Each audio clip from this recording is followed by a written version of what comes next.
-8 अध्याय 3327 रक्त दुष्ट लाश डोमेन।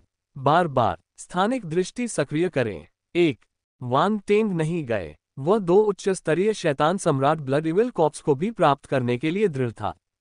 इसके अलावा 3 शीर्ष स्तरीय अंधेरे भूत उन्हें रोक रहे थे। यह एक दुर्लभ अवसर था। उसे मुश्किल पानी में मछली पकड़ने का एक और मौका खोजने की जरूरत थी। इस समय रक्त देवता क्लोन भी एक अंतरिक्ष दरार में छिपा हुआ था। जब उसने देखा कि बाहर क्या हो रहा है तो वह आश्चर्यचकित हो गया। यह एक डोमेन है। वह गहरे लाल रंग के फर से ढके क्षेत्र को घूरता रहा और मन ही मन कुछ बुदबुदाया। डोमेन को निष्पादित करने के लिए फर का उपयोग करना यह दुर्लभ था। इस क्षेत्र में 2 रक्त दुष्ट लाशों की क्षमता बढ़ जाएगी, लेकिन 3 अंधेरे प्रेत अपनी पूरी क्षमता को जारी नहीं कर पाएंगे। वे पहले से ही बाहरी दुनिया से कटे हुए थे। ये कम से कम दूसरे या तीसरे स्तर के एकीकरण चरण का डोमेन है।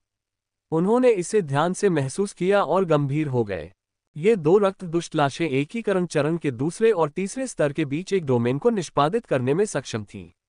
यह आसान नहीं था। ध्यान रहे, एक सामान्य ब्रह्मांड स्तर का मार्शल योद्धा भी एकीकरण चरण के दूसरे स्तर पर एक डोमेन को समझने में सक्षम नहीं हो सकता है।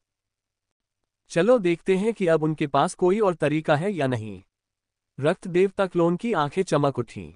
धमाका। तीनों अंधेरे प्रेत घने गहरे लाल फर को कम आंकने की हिम्मत नहीं कर पाए। जब उन्होंने भयावह गहरे लाल फर का प्रतिरोध करने की कोशिश की तो उनके शरीर से फिर से मोटी शक्ति फूट पड़ी। उनके क्षेत्र आपस में टकराए और विस्फोट हुआ। तीनों अंधेरे प्रेतों के क्षेत्र हिंसक रूप से कंपन करने लगे। हालांकि इस बार उनके क्षेत्र नहीं टूटे। इसके बजाय वे हमले का प्रतिरोध करने में कामयाब रहे। हम रक्त देवता क्लोन ने धीरे से कहा। द्वितीय स्तरीय एकीकरण चरण डोमेन। इन तीनों अंधेरे प्रेतों ने द्वितीय स्तरीय एकीकरण चरण डोमेन को पकड़ लिया है। तीनों अंधेरे प्रेत अब 2 लाशों के दबाव में छिप नहीं सकते थे। उन्होंने अभी अपनी पूरी ताकत का इस्तेमाल नहीं किया था। उनके पास अपना तुरुप का पत्ता इस्तेमाल करने के अलावा कोई विकल्प नहीं था। द्वितीय श्रेणी का एकीकरण चरण डोमेन मध्य स्तरीय शैतान सम्राटों के लिए तुरुप का इक्का था। ऐसा लगता है कि वे कुछ और देर तक टिके रह सकते हैं। रक्त देवता क्लोन हंसा। उसने अपना कुछ ध्यान उन विशेषता बुलबुले पर लगाया जो उसने उठाए थे। जब उसने उच्च स्तरीय शैतान सम्राट ब्लड इविल कॉप्स को इकट्ठा किया तो उसने कुछ विशेषता बुलबुले भी उठाए। उन्हें गिनने का यह एक अच्छा समय था। ब्लडस्ट बोन डोमेन 600/1000 प्रथम श्रेणी एकीकरण चरण। ब्लडस्ट बोन डोमेन। वान टेंग दंग रह गया। उसने सोचा था कि यह ब्लडस्ट डोमेन होगा, इसलिए उसने ब्लडस्ट बोन डोमेन के प्रकट होने की उम्मीद नहीं की थी। वह कुछ देर तक सोचता रहा। उसके मन में प्रासंगिक ज्ञान कौंध गया और वह प्रबुद्ध हो गया। सीधे शब्दों में कहें तो यह एक ऐसा डोमेन था जो हड्डियों पर रक्तपिपासा बल को इकट्ठा करके बनाया गया था। ये रक्तपिपासा डोमेन का ही एक विस्तार था। मैं ब्लडस्ट बोन डोमेन और ब्लडस्ट डोमेन को मिला सकता हूँ। वान टेंग ने तुरंत उन्हें मिलाने के बारे में सोचा, लेकिन वह जल्दी में नहीं था। क्या कोई अन्य संबंधित डोमेन नहीं था? उसके होठों के कोने थोड़े ऊपर उठे। उसने गहरे लाल फर से बने क्षेत्र को देखा और अपना अनुमान लगाया। यदि उच्च स्तरीय शैतान सम्राट अंधेरे प्रेत ने रक्तपिपासा आभा को अपनी हड्डियों में मिला लिया और उत्परिवर्तित हो गए, तो शेष 2 शवों ने रक्तपिपासा आभा को अपने फर में मिला लिया। उनका डोमेन हो सकता है रक्तपिपासा बाल डोमेन। ये नाम थोड़ा अजीब लगा, लेकिन संभवतः यही था। सभी के शरीर पर बाल थे और इन 2 लाशों के बाल थोड़े मोटे थे। इसलिए अब उन्हें विलय करने के बजाय तब तक इंतजार करना बेहतर था जब तक कि उसे 2 रक्त दुष्ट लाशों से विशेषता बुलबुले नहीं मिल जाते। दुर्भाग्य से इस डोमेन विशेषता को छोड़कर कोई विशेषता नहीं है। वान टेंग को थोड़ा अफसोस हुआ। पहले तो उन्होंने सोचा कि क्या वे कुछ इच्छा विशेषताओं को चुन सकते हैं, लेकिन उन्हें एहसास हुआ कि उनमें से ज्यादातर डोमेन विशेषताएं थीं। कोई भी इच्छा विशेषता हटाई नहीं गई थी। वह भी असहाय महसूस कर रहा था। उसकी आदिम चेतना और रक्तपिपासु चेतना कुछ ज्यादा ही बढ़ गई थी। उन्हें फिर से ऊपर उठाना आसान नहीं होगा। मेरा रक्त दुष्ट शव गुण फिर से बढ़ गया है, वान टेंग ने मन ही मन सोचा। उसने गुण बोर्ड पर अन्य गुण को देखा। रक्त दुष्ट लाश 2500/15000 छोटी उपलब्धि। अभी अभी उसने जो विशेषता बुलबुले उठाए थे उनसे रक्त दुष्ट लाश विशेषता विशेष से छोटी उपलब्धि तक बढ़ गई। वान टेंग आश्चर्यचकित था। विशेषज्ञता से छोटी उपलब्धि तक आगे बढ़ना आसान नहीं था। उसे 10,000 अंक की विशेषताओं की आवश्यकता थी। उसने उम्मीद नहीं की थी कि उच्च स्तरीय शैतान सम्राट ब्लड इविल कॉर्प्स द्वारा गिराए गए विशेषता बुलबुले उसे इतनी जल्दी ऊपर उठने देंगे। यह अच्छा है। इस तरह मुझे ब्लड इविल कॉर्प्स बनाने में अधिक आत्मविश्वास मिलेगा। वांग टेंग खुश था। दरअसल वह एक पूर्ण रक्त इविल लाश बनाने की योजना नहीं बना रहा था। वह बस उन रक्त इविल लाशों को अपने इस्तेमाल के लिए परिष्कृत करना चाहता था। हालांकि इस प्रक्रिया के लिए उसे रक्त इविल लाश विशेषता की आवश्यकता थी। वांग टेंग जितना अधिक रक्त दुष्ट शव को समझता था, उसे परिष्कृत करने की उसकी संभावना उतनी ही अधिक होती थी। खास तौर पर उच्च स्तरीय शैतान सम्राट ब्लड इविल कॉर्प्स। इसे परिष्कृत करना आसान नहीं था। उच्च स्तरीय शैतान सम्राट के पास बुद्धि थी। भले ही उसकी बुद्धि केवल निम्न स्तरीय शैतान सम्राट स्तर की थी, लेकिन यह अलग थी। इसे अब मृत वस्तु के रूप में नहीं माना जा सकता था। इसे परिष्कृत करने की कठिनाई कई गुना बढ़ जाएगी। सौभाग्य से रक्त दुष्ट शव विशेषता छोटी उपलब्धि चरण तक पहुंच गई थी, इसलिए वांग टेंग अधिक आश्वस्त था। बूम बूम बूम, 3 अंधेरे भूतों और 2 रक्त दुष्ट लाशों के बीच लड़ाई और भी तीव्र होती गई। गहरे लाल फर लगातार बाहर निकलते रहे। वे तीनों अंधेरे भूतों के क्षेत्र को तोड़ना चाहते थे, लेकिन वे सफल नहीं हो सके। 3 द्वितीय स्तरीय एकीकरण चरण डोमेन की संयुक्त शक्ति को कम करके नहीं आंका जाना चाहिए। हालांकि तीनों अंधेरे प्रेतों के पास 2 उच्च स्तरीय शैतान सम्राट ब्लड इविल कॉर्प्स से निपटने का समय नहीं था। वे एक ठहराव पर थे। ज़ादिया, हम दोनों लाशों को रोकने की पूरी कोशिश करेंगे। तुम पहले एक को मारने का मौका ले सकती हो। ज़ारोसा और ज़ानोस्की ने एक दूसरे को देखा और अचानक आवाज भेजी। ठीक है। ज़ादिया की आंखें चमक उठीं। उसने बिना किसी हिचकिचाहट के सिर हिला दिया। धमाका। ज़ारोसा और ज़ानोस्की ने एक ही समय में अपने क्षेत्र छोड़ दिए और दोनों लाशों पर दबाव डाला। ज़ारोसा के पीछे एक खूनी सेराफ की डरावनी छाया दिखाई दी। उसने एक गहरे लाल रंग का परशु पकड़ा हुआ था और हवा में इंच इंच करके उसे घूम रहा था। गहरे लाल रंग का फर लगातार नष्ट होता जा रहा था और उसे कदम दर कदम पीछे धकेला जा रहा था।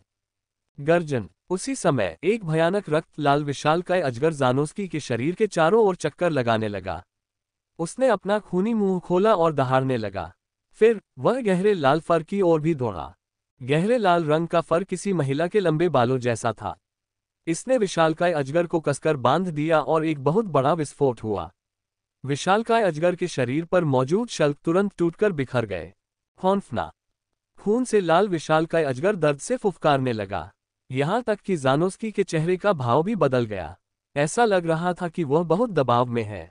जल्दी, उसने धीमी और क्रोधित आवाज में दहाड़ लगाए और ज़ादिया से तुरंत कार्रवाई करने का आग्रह किया।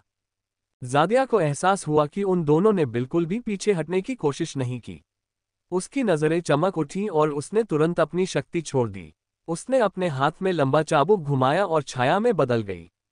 धमाका। उसके पीछे एक डोमेन फट गया। खून का समुद्र मंथन हुआ और एक विशाल रक्त शार्क की रूपरेखा बन गई। जैसे जैसे लहरें उछली और घूमी, उसका आकार प्रकट हुआ। यह एक विशाल समुद्री राक्षस जैसा था। यह ब्लड शार्क उस ब्लड शार्क रेस से अलग थी जिसे वांग टेंग ने पहले देखा था। समुद्री शैवाल जैसे बालों वाला आदमी और औरत दोनों ही बेहद खूबसूरत थे। हालांकि ब्लड शार्क घिनौना था। उसका चेहरा और हाथ गहरे लाल रंग के शल्कों से ढके हुए थे। यहां तक कि उसकी आंखों की पुतलियां भी गहरे लाल रंग की थीं। उसके कान मछली के पंखों की तरह तीखे थे। साथ ही उसके हाथ तीखे पंजों जैसे थे। उनके नाखून गहरे लाल रंग के थे। अगर वे किसी को पकड़ लेते तो मध्यम दर्जे के शैतान सम्राट के शरीर में भी घुस जाते। जैसे ही ज़ादिया का क्षेत्र विस्तृत हुआ, रक्त शार्क की छाया फट गई और एक लाश से टकरा गई। दरार। उच्च श्रेणी के शैतान सम्राट ब्लड इविल कॉर्प्स ने भयंकर दहाड़ लगाए और ब्लड शार्क से लड़ना चाहा। हालांकि ज़ारोसा और ज़ानोस्की के क्षेत्रों ने 2 रक्त दुष्ट लाशों को रोक दिया, जिससे वे भागने में असफल हो गए। धमाका। एक क्षण में रक्त शार्क की छाया वहां आ पहुंची और लाश पर पंजों से हमला करने लगी। रक्त दुष्ट लाश के गहरे लाल फर को तीखे पंजों ने फाड़ दिया, जिससे लाश का असली रूप सामने आ गया। सड़ती हुई रक्तपिपासा चेतना से भरा ताज़ा खून हर जगह बिखरा हुआ था। बात सिर्फ इतनी ही नहीं थी। अगले ही पल रक्त शार्क एक चमकदार गहरे लाल प्रकाश के गोले में बदल गई और लाश से टकरा गई। Crack crack. खूनी दुष्ट लाश दर्द से चीख उठी और हिंसक तरीके से पीछे की ओर फेंकी गई। उसके शरीर से गहरे लाल रंग की रोशनी निकली और प्रभुत्व की शक्ति बाहर निकल आई। इसने खूनी दुष्ट लाश के सारे गहरे लाल बालों को मिटा दिया, जिससे उसका सिकुड़ा हुआ और गहरा लाल शरीर दिखाई देने लगा। यह असाधारण रूप से भयानक लग रहा था। सफलता। ज़ादिया की आंखें चमक उठीं। वह अपनी जीत को जारी रखना चाहती थी और खूनी दुष्ट लाश को दबाना चाहती थी।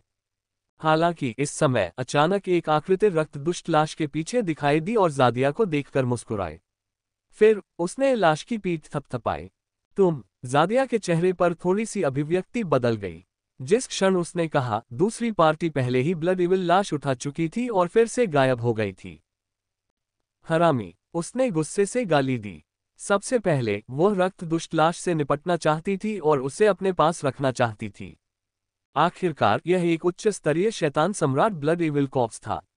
अगर वह इसे अपने इस्तेमाल के लिए परिष्कृत कर सके तो यह एक बड़ी मदद होगी। लेकिन उसे उम्मीद नहीं थी कि यह आदमी यही रहेगा। अब वह अचानक कहीं से आया और उसके काम में दखल देने लगा। बेशर्म। कुछ दूरी पर ज़ारोसा और ज़ानोस्की ने भी ये दृश्य देखा। उनके चेहरे पर भाव खराब हो गए। ये फिर वही आदमी था। यह एक उच्च स्तरीय शैतान सम्राट रक्त दुष्ट लाश थी। ये क्रोधित करने वाला था कि दूसरे पक्ष ने इसे फिर से छीन लिया। सबसे बुरी बात यह थी कि दूसरा पक्ष उनका फायदा उठा रहा था।